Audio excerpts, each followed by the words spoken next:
sebagai satu situasi.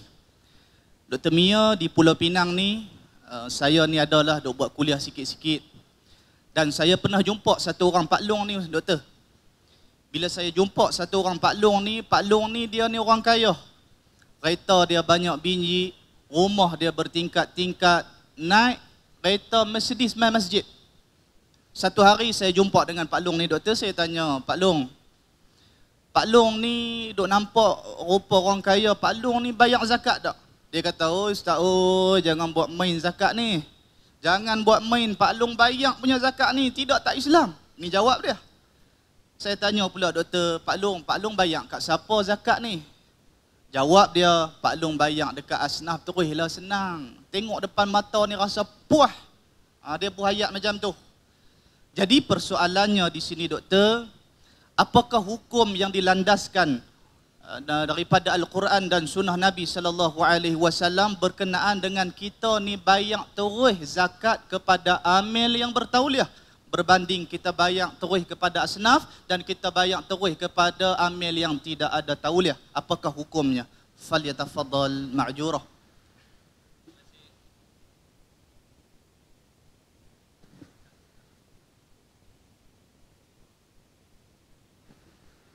Halo. Terima kasih kepada Ustaz atas soalan yang menarik. Tuan-tuan dan puan, hari ini macam-macam orang, tuan-tuan. Dalam bab mengutip duit ni kena berhati-hati. Itu sebabnya Allah Subhanahu Wa Taala dia nak elakkan kita ini mengambil ataupun memberi zakat kepada orang yang salah. Allah Taala dah bagi tahu dah dalam surah At-Taubah ayat 60 tadi. Kepada siapa nak bagi? Wal amilina 'alaiha, kepada mereka yang bekerja untuk mengutip zakat. Kenapa saya cakap begitu, tuan-tuan? Zaman sekarang ni kita jangan main-main. Saya dah banyak kali dah kena tipu.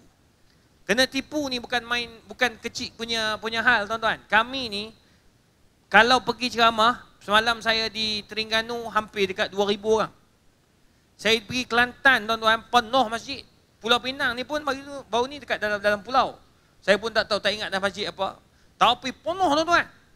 Kalau buat kutipan untuk masjid, buruk-buruk pun 5,000 dapat, tuan-tuan. Tapi nak bagi tahu, orang yang mengambil kesempatan pun ramai. Sebagai contoh, saya kena dekat sebuah negeri, Kelantan. Mudah cerita Kelantan lah terus, tuan-tuan. Sebab orang ni saya minta dengan dia resit, tak ada. Dia berlaku macam mana? Dia nak minta derma.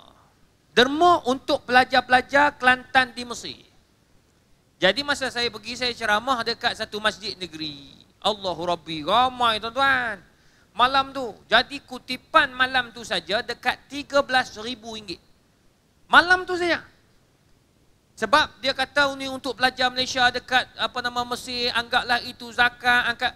Kita ni umumnya sebab anggap itu sedekah ammah. Okey, selesai satu. Malam tu selesai. Esok paginya pula saya kuliah subuh dekat masjid, dekat sebuah masjid dekat Pasimah, tak silap saya. Sampaikan pagi tu saja kami dapat kutipan untuk pelajar ni lah. Lebih kurang RM10,000. Lebih kurang RM10,000. Malam tu 13, esok tu RM10,000. RM10,000 tu, tuan-tuan dan puan, RM8,000 daripada seorang hamba Allah perempuan, dia datang bawa RM8,000 cash. Dia kata, Ustaz, jadi saya bila dengar Ustaz bagi tahu ni nak bagi pelajar, saya nak masukkan. Sebab dia anggap fisabilillah ni. Tak apalah. Sebab di Kelantan ni di situasi berbeza. Dia tak sama macam Pulau Pinang. Jadi sebab yang datang ni pun orang kuat juga. Orang yang bagus dengan janggut apa semua. Bila dalam kereta, maknanya campur-campur, dia kata, Ustaz, Alhamdulillah, kutipan semua untuk pelajar ni lebih kurang RM23,000 dalam kereta ni. On the way nak balik ke hotel, dia pun cakap kat saya. Dia kata, Ustaz, saya bagi kat Ustaz 10%. Aduh, 10% pula. Dia kata, saya urus bahagian lelaki, saya dapat 10%. Bini saya jaga belah perempuan 10%. Kepala otak, ha? Semua hang sapu ni, apa cerita? Saya kata, apa cerita ni? Tiba-tiba, awak tak bagi tahu pun awal-awal kat saya yang kata kita semua dapat persen. Kalau dapat persen, saya akan bagi tahu pada jemaah. Tuan-tuan, Saya akan dapat 10%, ini orang akan dapat 10%, bini dia kat belakang dapat 10%. Rasa-rasa orang bagi tak, Kak? Oh, Kak. Bagi tak? Tuan-tuan, orang bagi tak? Tak bagilah. Apa pasal dah 30% hilang daripada 23,000? 23,000 saya kalau 10%, berapa ribu dapat? 2,300. Saya 2,300, itu orang 2,300, ini orang 2,300. Berapa tinggal untuk budak tu? Tuan-tuan, ini akhirnya saya dengar tu, saya kata haram ambil, jangan ambil daripada saya tak mau, saya tak nak 10%, saya tak bagi haji ambil 10%, orang tu pun tak boleh ambil 10%, tu bini. Mana 3 orang ni jangan ambil langsung. Semua 23 tu saya nak hantar terus ke Mesir. Saya nak resit. Saya suruh PA saya minta, sampai hari ni tak dapat. Saya pun cakap pada Ustaz Azhar Idrus. Ustaz Azhar kata, mu kena kok? Bodoh. Kena bodoh saya, aduh sakit kepala saya. Kata, bodoh. Lah tanya lu, mu tak kena ya natang kau. Bodoh kena tipu. Lepas tu saya kata, mana ustaz tahu? Aku pun kena kok. Bodoh kok, kata. Nak kata tuan-tuan, dia gunakan ustaz-ustaz terkenal ni. Ni ada pula yang minta WhatsApp saya, dia kata, ustaz boleh tak datang ke satu masjid, saya nak buat kutipan, nak buat mahat tahfiz. Berapa banyak mahat tahfiz? Saya orang dalam pendidikan, tuan-tuan. Dalam Kementerian Pelajaran, dalam Kementerian Pengajian Tinggi. Tuan-tuan, berapa banyak sekolah tahfiz, kualitinya tak ada. Betul tak, ustaz? Biarlah Jabatan Agama, Madih Agama Islam pantau, ini tak semua pakat nak buat sekolah tahfiz. Tapi bila pergi sekolah tahfiz dengan cikgu tak ada pengajaran. Ada saya pergi seorang, saya tolong juga tuan-tuan. Pergi KL, kata ustaz, saya nak buat kutipan, boleh tak untuk sekolah saya? Saya kata buatlah. Kutip-kutip dapat 7,000. Saya pergi ke Kedah, dia orang bawa saya pergi ke sekolah dia. Sampai ke sekolah dia, saya tengok siapa mengajak ni. Ni ngajak ada dekat 20 orang kot pelajar. Yang mengajak Quran, yang hafal Quran, ini mengajak hafal Quran. Saya tanya, hafal Quran mana tu? Saya tak hafal Quran, ustaz. Macam mana hang tak hafal Quran? Hang nak ajar orang hafal Quran. Macam mana hang tak hafal hadis? Hang tak belajar tentang hadis, tak belajar ilmu hadis, hang nak mengajar orang hadis. Tengok, nampak tuan-tuan? Bila usnidal amru ila ghairi ahli. Bila diberikan hak itu kepada orang yang bukan dia. Sama juga macam zakat. Tuan-tuan, pusat zakat ni ataupun zakat Pulau Pinang ni dah lantik amil yang betul-betul bertauliah. Saya dah terlibat dengan zakat ni ramai dah. Ustaz Amran tahulah. Dengan wilayah persekutuan, saya juru cakap, macam juru cakap lah pergi. Kalau yang tempat-tempat yang ada orang-orang besar ni, saya, Ustaz Haslin, Datuk Badli Shah, Datuk Kazim, kami ni juru cakap. Sebab bila cakap tu, nanti kan diorang ni bagilah, bayarlah zakat ni. Ustaz Ilyas terlibat. Ni, nampak dia macam ni. Tuan-tuan, ni juru cakap ni. Saya juru cakap Negeri Selangor sebab saya merupakan anak Selangor. Tapi tuan-tuan perempuan, nak abang mai. Pulau Pinang pun tu, 2 kali baru ni kat USM. Dia orang panggil untuk bagi zakat, potong zakat, kaki tangan, pensyarah, gaji banyak. Tapi tak potong. Tapi kita bayangkan tuan-tuan, bila kita pergi, kenapa kita kena bayar kepada pusat zakat? Ataupun bayar kepada amil yang dilantik. Yang Allah pun sebut, wal amilina alaiha, yang bekerja untuk zakat ni. Sebab pertama, mereka terlatih. Bila kita datang, kita nak tanya, macam makcik-makcik, pakcik-pakcik, abang-abang, kakak-kakak, nak bayar zakat, contoh zakat apa? Zakat yang kita buat simpanan ni. Zakat apa? Simpanan yang terkenal pun ni, yang telah diharuskan tu. ASB kan? Kita simpan ASB, ada 100,000. Dia ada kiraan tau. Yang boleh, yang tak boleh zakat. Dia adalah kiraan. Kena tanya. Bila kita bawa lah kad zakat tu. Hari ni pusat zakat dah banyak. Fatwa pun dah bagi dah. Dulu zakat, fatwa Negeri Selangor haramkan. Sekarang dah dibenarkan. Pulau Pinang dulu haramkan. Lepas sekarang dah dibenarkan. Bila benar, dia ada portion. Dia ada beberapa peratus yang boleh dizakatkan. Bila kita bawa kad kita, buku kita, kita kata, Ustaz, ni amil ni. Ustaz, saya ni adalah 100,000 simpan dekat dalam apa? Dalam ASB. Ni nak zakat macam mana? Dia orang tolong kira siap-siap. Okey, yang boleh kena bayar zakat banyak sekian. Tu sebabnya amil ni dia kena tahu. Dia panggil orang yang ada ilmu. Dilantik ada ilmu. Yang kedua, tuan-tuan dan puan, mereka mahir dalam bidang dia. Dia kira-kira ni dia tahu. Contohlah, orang Pulau Pinang ni dia suka pakai gelang. Gelang tangan. Mami jarum. Mami jarum. Taneng gitu. Treng gitu. Berapa? Dia ada dua tau. Zakat yang kita simpan, apa nama, emas yang kita simpan, kita beli seketul simpan, beli seketul simpan. Itu 85 gram. Makcik kena bayar zakat tau, 85 gram. Yang abang-abang, kakak-kakak yang beli emas tu kan. Yang beli emas, apa nama, duit bentuk shilling, kijang emas, bank negara, apa semua tu simpan tu, kena kira tu, berapa timbangan tu. Timbang-timbang ada 100 gram. Wajib bayar zakat. Siapa tolong kira? Orang pusat zakat sebab dia mahir. Macam kakak-kakak di Pulau Pinang ni, dia punya nisab ataupun dia punya kadar zakat je. Berapa kak? Oh kak. Sudah. Rasa ni semua orang Perak rasanya. Berapa kak? Ni emas yang kita pakai ni berapa kak? 165 gram. Betul? Uruf.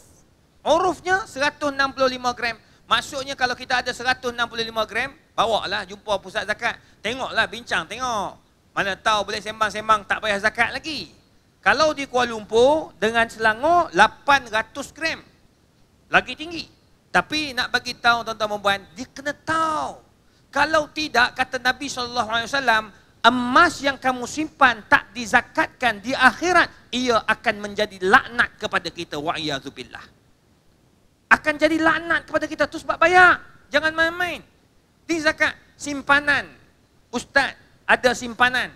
Kerja dengan pusat, dengan zakat Selangor. Zakat Selangor. Banyak sangat zakat kat mulut aku ni. Zakat Pulau Pinang. Gaji masuk dalam tabung, dalam akaun. Kita simpan. Berapa kena keluar zakat? Haji-haji sekalian, berapa haji?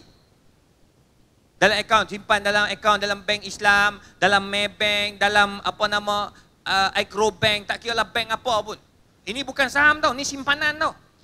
Duit pencen, duit gaji, duit anak bagi, kira. Tengok, ada 20,000. Macam mana tu makcik? Tak sedar, anak bagi 20,000. Meninggal dunia tengok. Terkejut anak tunjuk, mak tak pernah guna ke duit 20,000. Meninggal dunia. Jangan main tuan-tuan. Ni apa nama, Datuk Engku. Baru je kami forum perdana Langkawi baru ni. Ketua pengarah keselamatan negara. Baru jumpa baru ni tuan-tuan. Meninggal dunia petang tadi. Innalillahi wa inna ilaihi raji'un. Baik, sungguh orang baik tuan-tuan. Duk sembang dengan sepak zakat, empat harta, dia kata takutlah, dia kata kita ni makin besar gaji, makin besar zakat kena fikir. Dia orang Kelantan, tapi saya cakap Penang. Tapi nak bagi tahu, tengok duit. Ada 20,000. Bang, kena bayar zakat. Di Pulau Pinang ni, zakat dia berapa? Nisab dia berapa? Berapa? Makna sini semua ni asnaf lah kan. Dia tak tahu. 14,000. Mana nisab dia 14,000. Kalau makcik tengok ada 20,000, datanglah jumpa dengan pusat zakat. Belum tentu lagi bayar tu. Bawa dulu, bincang dulu. Orang pusat zakat tu, sebab saya kata mahir tu. Dia main-main, dia tengok, makcik ada 20,000 simpanan. Dia akan kira dulu. Bila makcik simpan, dia akan tengok tarikh makcik masuk bila, keluar bila, ada pernah keluar ke tidak. Semua dia orang akan kira. Kemahiran. Tu sebab kena bayar kat mereka. Tu sebab Nabi pun dia suruh sahabat bayar kepada amil-amil zakat ni. Ini hari ni tuan-tuan ramai sangat penipu berair. Berjaga-jagalah tuan-tuan. Ada kata, tuan-tuan, tak apalah, mai bayar zakat kat sekolah saya ni. Dia kata, bang, zakat sekolah tak dimasuk zakat tau. Tak masuk daripada asnaf tadi. Dia masuk bawah fisabilillah. Siapa yang tentu fisabilillah? Mufti. Bukan ustaz yang mengajak, bukan saya, bukan ustaz, bukan CEO. Ustaz Amran, tak. Yang tentukan mufti. Betul kan, Datuk? Betul. Mufti akan bincang dalam muzakarah. Boleh tak sekolah ni kita kirakan sekolah asnaf? Bila punya cek, ramai anak orang kaya. Tak boleh.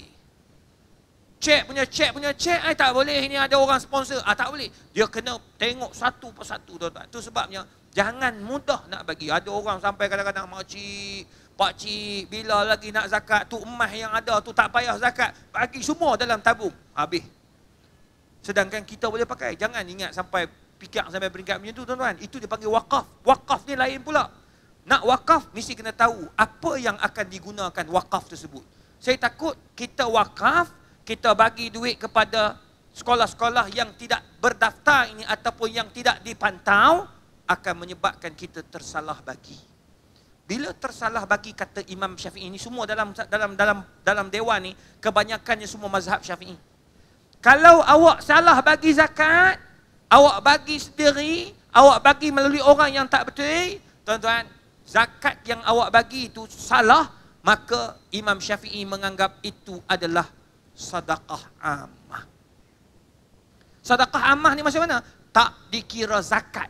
Kalau 3 tahun kita bayar pada orang yang salah, sekolah yang salah, yang bukan dikira sebagai asnaf, maka tuan-tuan dan puan, kita kena bayar balik zakat kita yang 3 tahun. Ustaz, macam mana dah bayar dah? Berapa banyak? 4,000 Ustaz. 3 tahun tu 4,000. Makcik, anggaplah itu semua sedekah jariah. Kena bayar balik. Dia panggil zakat tu kena bayar balik. Dia panggil zakat qada. Allahu Rabbi. Itu sebabnya tuan-tuan dan puan, jangan ambil enteng. Tuan-tuan dan puan untung sebab tuan-tuan dan puan ada amil-amil di seluruh Pulau Pinang ini untuk mengajak kita bayar zakat kepada orang yang berhak. Dan mereka ni pula, bila sampai zakat, duit zakat dia tengok banyak, dia orang akan agihkan kepada mereka yang berhak. Dan saya tahu, orang yang berhak tu sebab dulu saya penerima zakat. Tapi alhamdulillah, hari ni saya pembayar zakat. Jadi jangan ingat, orang-orang pusat zakat ni main bagi ikut adik-beradik, tak. Dia orang bagi mengikut orang yang layak, mengikut kajian-kajian yang begitu tepat. Wallahu a'lam bishawab.